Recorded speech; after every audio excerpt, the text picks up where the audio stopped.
my journey through art. During my journey, I learned that art imitates life. This is my paper sculpture.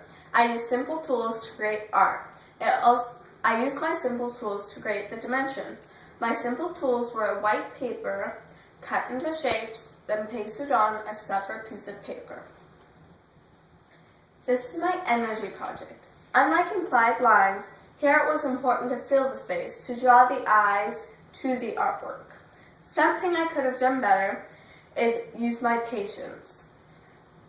I could have used more vibrant colors and filled more space.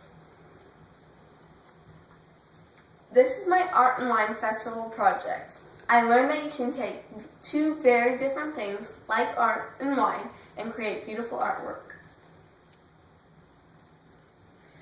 This is my optical art project. I learned a lot of things with my optical art.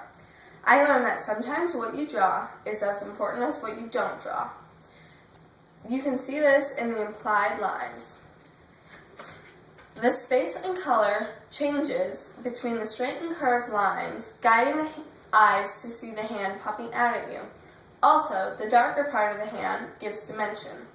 This isn't just true in art. Implied lines can be seen in nature and architecture.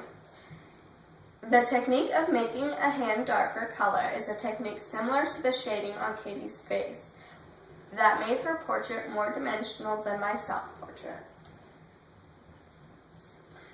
This is the optical art compared to Katie's portrait.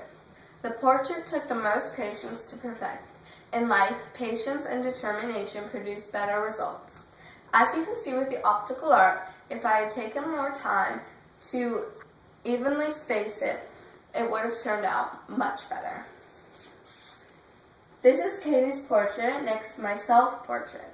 Katie's portrait shows my use of patience and techniques of implied lines and shading to make her three-dimensional and alive.